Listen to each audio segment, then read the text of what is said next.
प्रयागराज में स्थित है नागों के देवता का एक अद्भुत मंदिर, जिसको छीन करने के लिए औरंगजेब ने भी बहुत कोशिश की, लेकिन आज भी यहाँ औरंगजेब की तलवार नहीं चल पाई। प्रयागराज में स्थित नागवासुकी मंदिर, जो कि नागों के राजा का मंदिर है, दारागंज में स्थित है। संगम के किनारे स्थित इस मंदिर को स्थान स्वयं भगवान विष्णु ने दिया था। इस मंदिर के सामने से गंगा का अद्भुत दृश्य भी देख के लोग खुश हो जाते हैं। तो वहीं इनको 3 वरदान के रूप में भगवान विष्णु ने पहला इस मंदिर का दर्शन संगम स्नान के बाद करना होगा।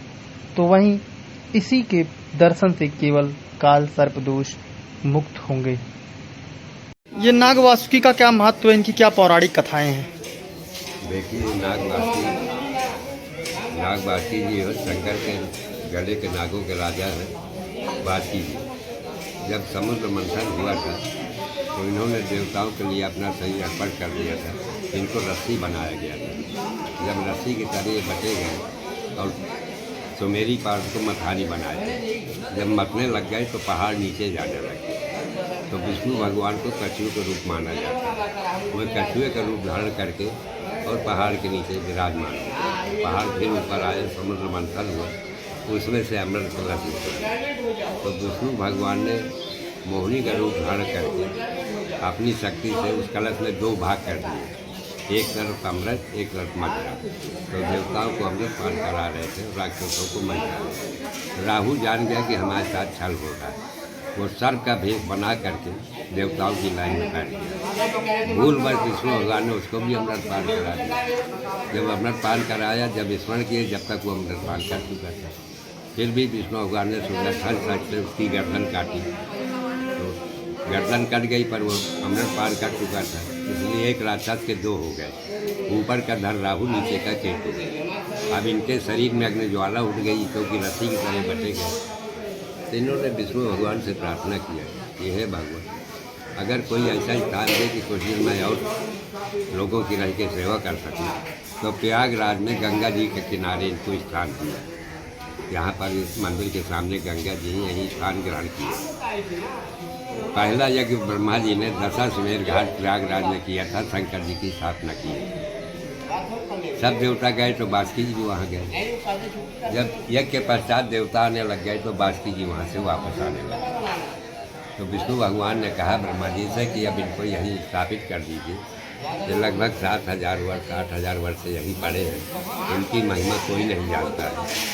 तो ये नाराज हुए कि अब देखिए, नागराज करके लोग दर्शन करते थे, मेरी महिमा कोई जानता नहीं था, पड़ा रहने दीजिए। तो कहे नाराज ना होइए, अगर कोई वचन मांगना है तो वचन मांगिए। तो इन्होंने 3 वचन मांगे बाकी। पहला वचन कि सावन की नाग पंचमी को जो भी मेरे दर्शन करेगा, दर्शन मात्र से मैं काल सर्प की शांति करूँगा। दूसरा वचन मांगा, यहाँ जो गंगा स्नान करने आएगा कुंभ में, अधिक मास में, माघ में, मेरे दर्शन नहीं करेगा तो कोई फल की प्राप्ति नहीं। और जिसको ज्ञान नहीं है उसके लिए क्षमा है, और जिसको मालूम कि दर्शन करना अनिवार्य है तो उसको जरूरी ही करना है। दूसरा वचन मांगा कि यहाँ पर दर्शन मात्र से ही मैं 4 आने का निवारण करूँगा। जो श्रद्धा से मेरे दर्शन करेगा, 4 आने दर्शन मात्र का निवारण करूँगा।